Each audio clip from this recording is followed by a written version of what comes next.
All right, what's up, Reg Techies? Chris Russell here. Got a great show for you today. Great interview with one of my favorite employer branding superstars, Chloe Rada is on the call. And we're going to go over some really interesting topics around employer branding, recruitment marketing, and even what she considers scroll stopping content. So be sure to stay tuned for that and enjoy the interview.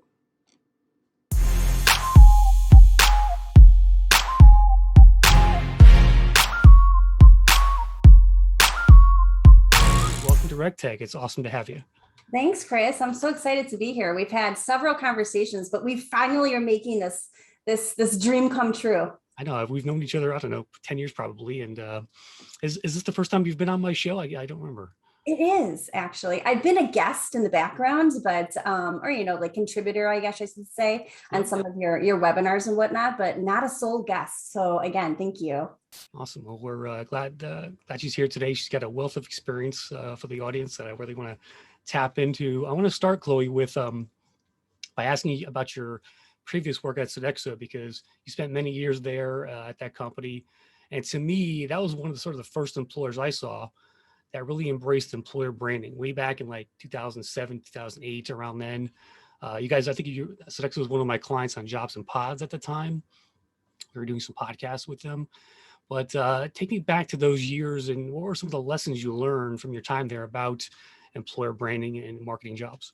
Yeah, sure. So funny story first, I'll tell you. But you're right. So Sodexo was on the forefront of leading and using social media, how to use it for recruitment. And so actually, before I joined Sodexo, I was working in the recruitment advertising industry at my family-owned company. And that was actually one of the very first employers that I followed on Twitter. Okay. So talk about things coming back again, full circle. So when the opportunity arose at Sodexo, I followed all the players on Twitter. They were actually one of the first companies to brand themselves with a little frame on Twitter, all the recruitment team. I had met a few of the recruitment team members at a conference. And so I was following them, and then they had a careers blog. So I subscribed to that, and an opening for that current position became available, and they broadcasted it on their careers blog. So that was tweeted out. So since I was following everybody on Twitter, I came across that job opportunity. So immediately the person in the role before me, Carrie Noon, who you might have spoke to, or a lot of people know, works for Syneos Health right now. I immediately sent her a message, and we had a quick conversation. And so I can safely say that I got my job at Sodexo because I saw it on Twitter. And we very rarely can say that in our industry. So kind of a funny story to start us off, but it was an interesting jump actually to move from the recruitment advertising agency side over to managing, instead of managing multiple brands for multiple companies, one employer brand for one company that was very complex in nature. So many different types of business lines on the food service side, but then also on the facilities management side, and even in a really interesting area called healthcare technology management, where we employ individuals that actually service the life-saving machines in hospitals. So I actually really started to enjoy the healthcare side of the business quite a lot, because ever-changing, growing, fast. It was, obviously, improving the quality of life, whether it's, a patient at a hospital, a consumer going into a corporate office, or even a student that's actually, on campus, for example. So there was a multitude of services. So it was interesting to make that shift, although I felt like I had a lot of experience wearing multiple hats and kind of being able to pivot because of my advertising agency days.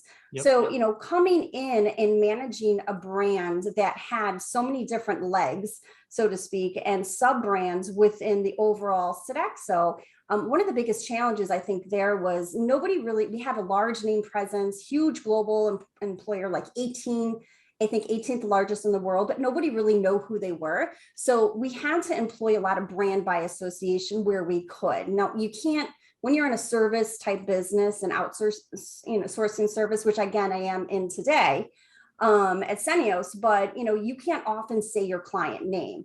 So you try to brand by association. So like, for example, I live in the Chicagoland area, and one of Sodexo's big clients was the Museum of Science and Industry. So leveraging that, say, hey, we provide the food service there, also helps bring awareness to the type of industry or the type of services that, you know, Sodexo was offering. That's very similar today here at Syneos Health as well. So I think when, you know, coming in, that was one of the biggest challenges, I think, in general, from an employment branding standpoint, which I still kind of face today too. So trying to navigate those waters and just like learning the business, right? I was new to food service and facilities management, just like I am new to the pharmaceutical industry now. So there's quite a bit of ramp up to understand these industries. And then also, you know, spending as much time with your stakeholders that can help contribute to your recruitment marketing messages. So, you know, whether that's being, you know, understanding your you know, business, your stakeholders in your business unit, but also your stakeholders in your immediate department, like the other directors on the team, the other recruitment teams that are servicing these little business areas or departments too. So that was kind of unique coming in, and something that I think was like number one most important when kind of helping to evolve the employment brand. What are you most proud of from your time there? What particular project or tactic you implemented that really worked? Yeah, I mean, you know, was so humbled and honored to be awarded the Rally Recruitment Marketer of the Year for 2020. A lot of it was because of the work that I did, evolving the brand, but also evolving the recruitment technology. So launching the careers chatbot, was one of the first employers to use short code messaging. So text Sodexo to 97211. I think I'm really proud to be able to manage at that time both the employer brand and the recruitment ops functions, and then bring them together and bring teams that were siloed, that were managing those individuals all under one director and one team. So I unified I unified several sub departments, and I also unified a greater team. And I think that's probably what I'm most proud of, is bringing my team together and growing it from, you know, one person that reported to me to 14 in, you know, less than 9 years. Yeah. And a couple different roles. Do you think, how important is employer branding right now, particularly in this global pandemic we've just gone through? I mean, what's your take on the use of that and its effectiveness today?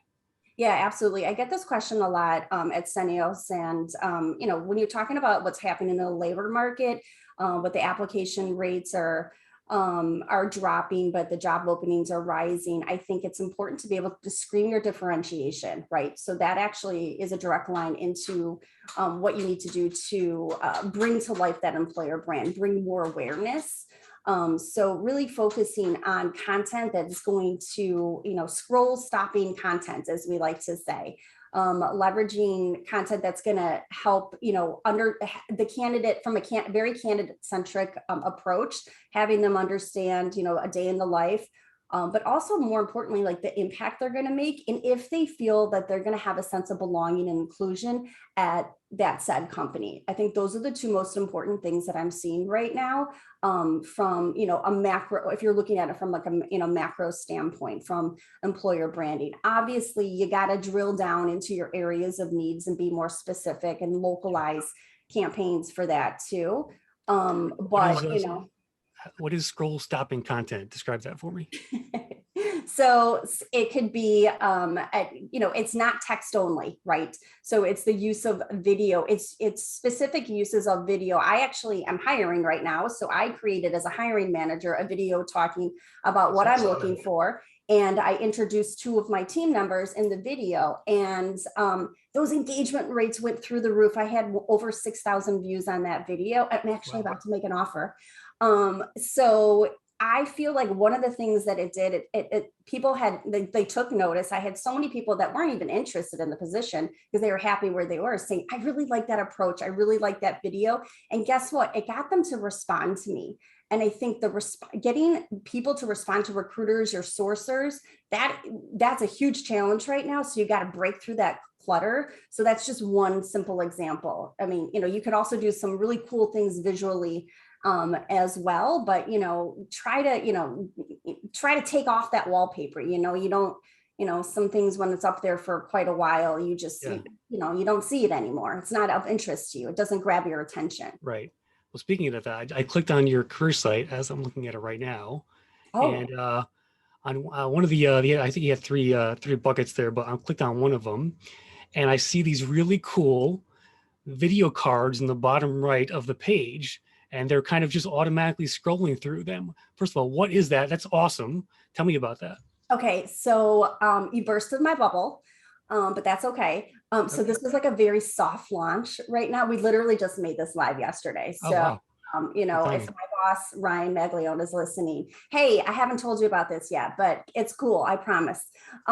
So yeah, we're using there's several different video platforms out there that you can use to create, talent attract like content for talent attraction. Smart Start, there's Isom's Video Studio.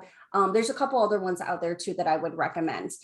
We actually partnered with, it was All True before Isom's acquired them. Okay. You might have even reported about that acquisition because you're so good on that.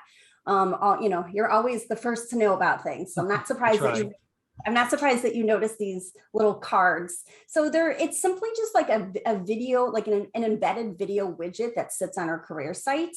This is actually one of my huge initiatives at Syneos Health is rolling out this video storytelling initiative enterprise-wide. I'm partnering with our other side of the business, and we've been soliciting storytellers or brand ambassadors from the business lines, and we've been using it as you're a top performer, kind of like a rewards and recognition type of concept to get people to participate and share their story. And we were able to ask them any types of questions. So we're just playing around with the types of questions that we think candidates are interested in learning about. It could be a commonly asked question. It could be, how do you support my growth and development? And overall about what first attracted you to your employer. I think I even have a question on there. Gosh, I have maybe like, if you click into it, there's a whole video pop-up screen that. Yeah, so there's like a whole page you can basically you can filter them too, right? Yeah, and it's just a simple code that we were able. Telemetry manages our career sites for us. That's a JobVite product, and that was actually the first time I've ever used that. I was gunning for that at Sodexo, so like I was so happy to come on board and know that this was here in place. And so it was just a simple code that we were able to plug in there, and then we just chose our starting lineup of employees, and we're just getting started with that. So, that's just one example of like a channel that we can use this curated content, right? Leveraging and amplifying the voice of our own employees to tell our story. Well, I think it's a great example of scrolling content that makes you stop. So yeah, right. Nice job. Right. Nice job. Okay. So you've got let's talk about your tech in place. You mentioned All True Labs with the video there. You've got telemetry. You've got, I think Taleo is your ATS. Actually, it's People Fluent. I'm sorry. What else is in place in terms of technology that you're kind of putting together right now? Yeah. So I support the commercial side of our business. We also have the clinical side too, and we've been aligning forces since the day I started to unify our approach and also consolidate some of our tools and our technology. So you had mentioned Taleo. You are not wrong, because actually the clinical side uses Taleo. On the commercial side, People Fluent. Obviously, that's a little confusing. And we actually have plans in place to unify that through telemetry's consolidated search and apply. So we have a phased approach to improving that experience. So our main careers site right now, we're going to be implementing on our main careers homepage a consolidated search that you can search across all of our ATSs right now. Yeah. So we've solutioned for it. We're implementing that. I've been a part of that implementation team. I don't manage the recruitment operations at Syneos Health, but I partner very closely with Carrie Smith. And so it's been great that I had that in my experience previously, because, you think it's going to take a month and it takes 3, or, all of a sudden. Yeah. So the other piece to our tech stack right now, and I actually haven't had a chance to map this out like I did previously, putting together a visual. It actually kind of looked like a spider web when I did it for Sodexo, but whatever. That's my past life. I try not to talk about that too much. But higher tall. So that is currently in place, and we're integrating that within our other systems right now. So there's always something to improve upon, and we just want to make our databases searchable. So part of my team's responsibility is to make sure that our candidates that are in our talent network have updated profiles and resumes. So like that's kind of like an automated, always on type of campaign that I want to do, so that it helps empower our recruiters and our sourcers to be able to find those candidates through a search, right? So that's a never ending process that will, once you complete it, you got to start it all over again, right? How much automation are you planning on as far as the candidate experience goes, and or do you have any of that in place now? Yeah, so there is some of it in place, but bringing on telemetry apply will be fortunate to be able to do some more automation. So, I have open conversations with our account manager and our customer service team over at telemetry to help make automation happen and make it easier for not only my team, our recruiters, and then also our sourcers too. So I try to leverage it as much as possible when it comes to like processes with like marketing campaigns. I just gathered up all of the candidate communication to look at that and refine that to see where would it be appropriate to automate a message or not. So, looking at just making sure that it's really candidate centric. There's, it's not just a generic thank you for applying.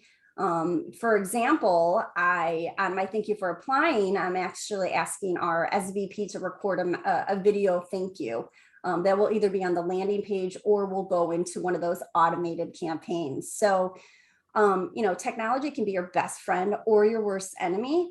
So it's all about like, iterating, testing. And I think, you can learn a lot about that agile approach and apply it to employment branding more so than you probably realize. And I think that's, part of the success I had is to make sure that I'm following that methodology and just teaching my team, hey, just make that 1% improvement today, because over time, like you can't boil the ocean, right? So over time, it's going to lead to big changes, positive for you. It's like building software. You iterate, new feature here and there. And to me, it's the same for the candidate experience, right? You got to keep working at it. Totally. Awesome. So it sounds like technology is a big part of, is a big challenge for many companies out there, including Syneos. Is that sort of kind of your focus right now, is just bringing this technology together in terms of your you've been at the company, what, 6 months now, something like that? I am past my 6-month mark. Yes. So, that's like 5 years. So, I have a couple different focuses for the year. So I've been asked to, I'm starting to build up my team a little bit. I'm starting to look at the gaps in our resources. There's some amazing foundational tools and processes that have been implemented. And that's actually, one of the things that attracted me to Syneos. And then also like the ability, like I think you probably gathered from me by now, like I don't go with the grain on a lot of things. I like to challenge. I like to pilot and test new ideas. And, sometimes they work, sometimes they fail, but one of Syneos' core value is challenge the status quo. And like, if anybody knows me, they know that is actually something that I absolutely love to do, but with a good intent, of course. Right. And so I am challenging. It's not just technology. It's just like, hey, how are we set up for success? Like, do we have the right people aligned with our stakeholders? Like, so I really was asked to, hey, kind of pull back the covers, look at like just the setup, the processes, even how we manage, like we use Microsoft Teams, like how are we managing the team sites? Like how are we organizing all of our, standard operating procedure documents? What's our training for our team?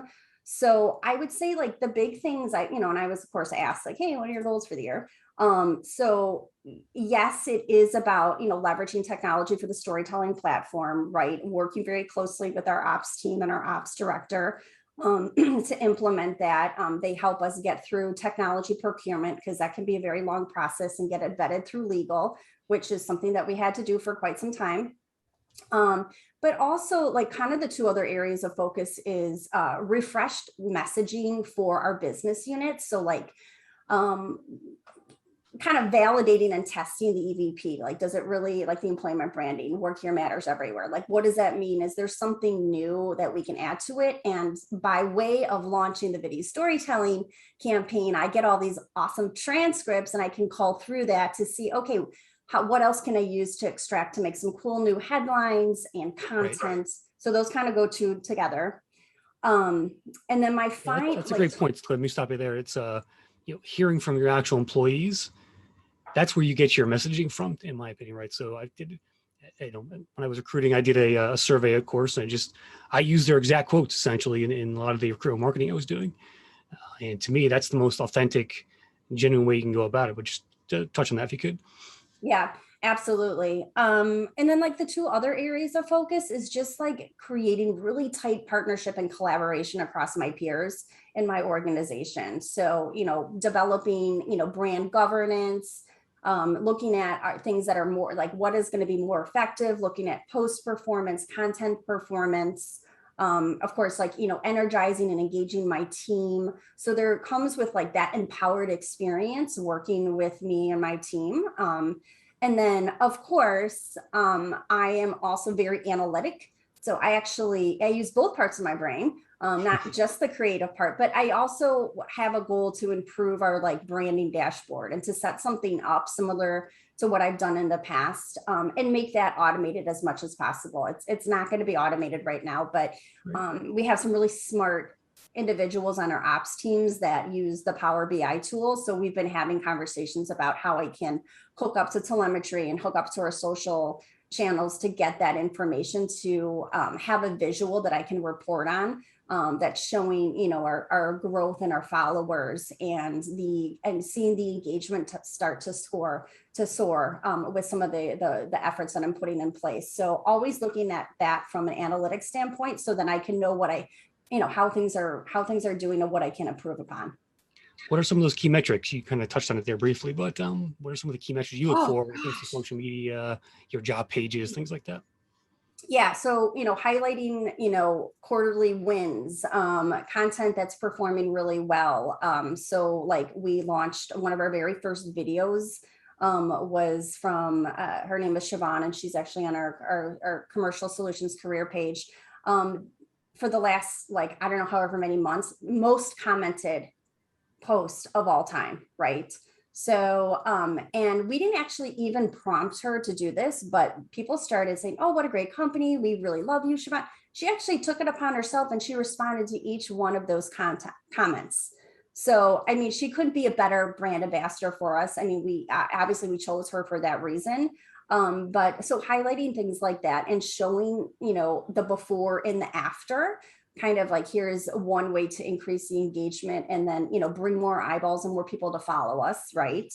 So that's all social media growth and engagement. Other things that I would want to start looking at is the source of our qualified candidates, or just sources of hire in general, pulling that into a dashboard too. I think that's really important. We have something in our Power BI right now that looks at that. That helps us when we negotiate with our vendor contracts. It also helps bring up conversations with our stakeholders saying, hey, you keep on asking for this association, this contract with this particular association, but historically it's not showing us that it's bringing value and so we have a lot of using that data to determine, what our media partner strategy is as well. And then I think, so those are some of the key metrics I think I want to start with. There's a whole host more. But like, we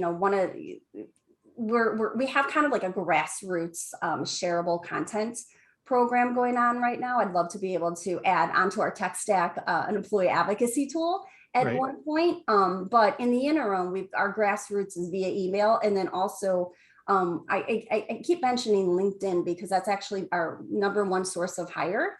And I think that's really important. So I spend a lot of time playing around with the opportunities to target candidates and the always on advertising options in LinkedIn. And they have this new feature, which is recommend content to employees that we just started using. And I've been doing I started doing a road show to our hiring managers in our business units. Hey, help us amplify jobs on LinkedIn. Meanwhile, you can grow your network and build thought leadership. Yeah. And the easiest way is just to come to our page and click that share a post. It's already pre-approved, written by my team. So it's like, empowering not only our recruiters, but our employees to share content. Yeah, I mean, that's free advertising, right? So you got to really leverage that and to the max. Yeah. Excellent.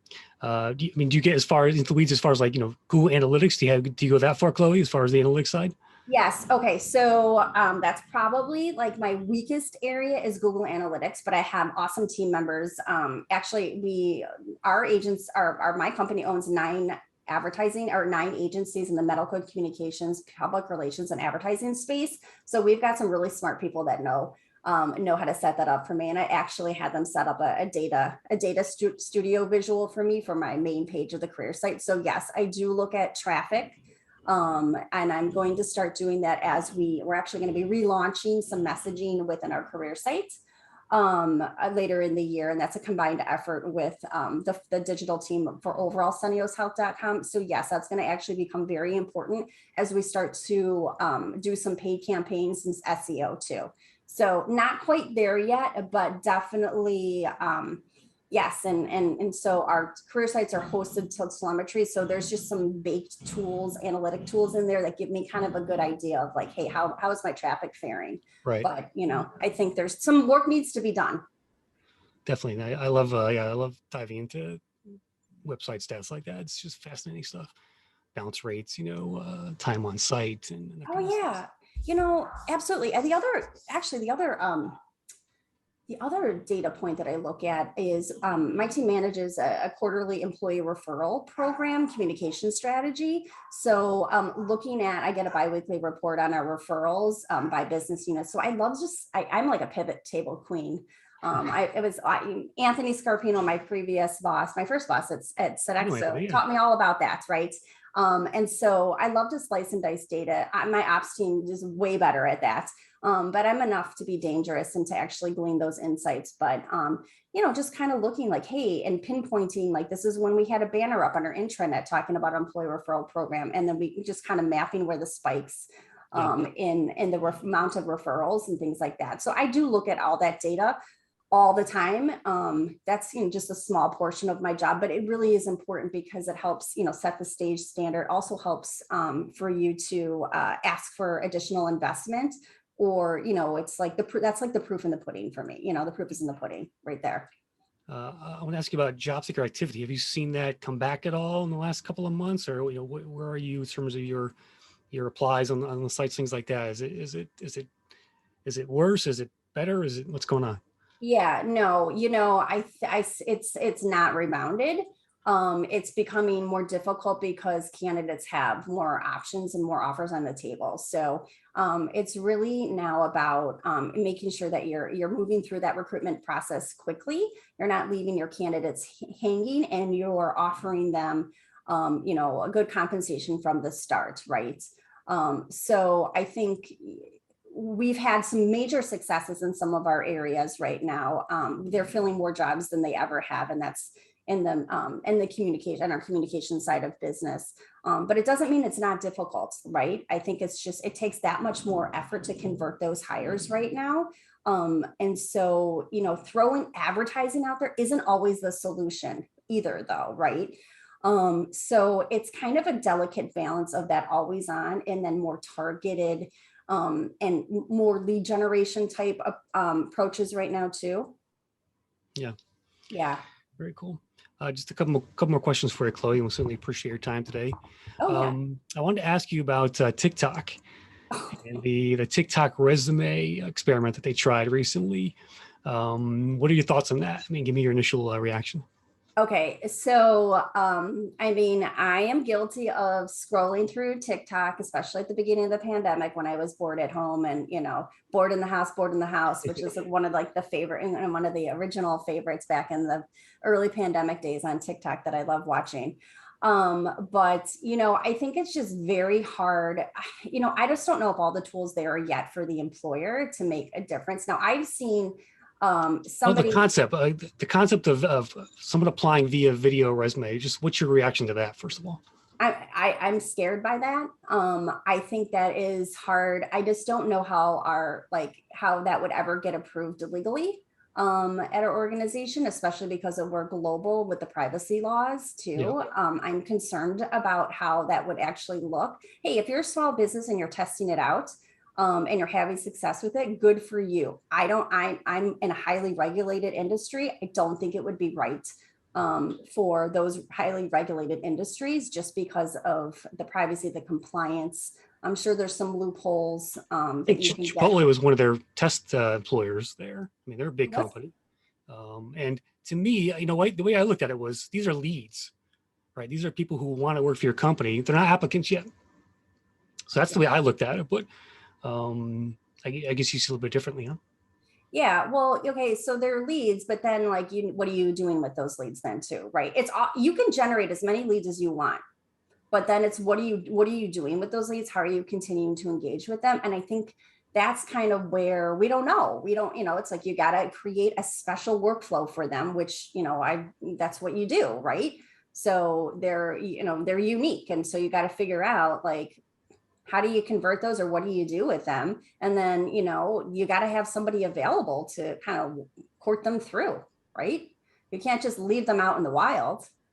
So I don't know. I know that was a pilot program. I haven't read up about any case histories or success stories about that yet. I mean, we are looking at that as a medium to attract, but I think maybe with the new hire that I'm bringing on board, maybe that's going to be their first little task is, hey, investigate this for us. Yeah. Awesome. Well, last question, Chloe. Give me one employer brand tactic that most companies need to implement today. Okay. Oh, wow. Okay. So if I had one piece. They're not doing now. What's the one thing that comes to mind? Yeah. I mean, it's getting your employees involved in your content. So sharing the voice of your natural brand ambassadors, right? Your employees, their story is going to speak more volume than anything that you can, post, on your brand channels. So leverage your team members as good content. They can help you with content and then be a really good curator and use that content, copy it and paste it everywhere. Awesome. So listen and learn from your own employees and figure out ways how to use that to help recruit other talent like them. Well, Chloe, thanks for being such a great employer branding person out there. And thanks for joining us today here on the show.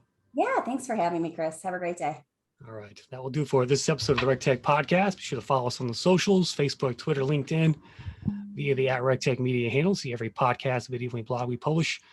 Thanks for listening or watching, everyone. And remember, always be recruiting. See you next time.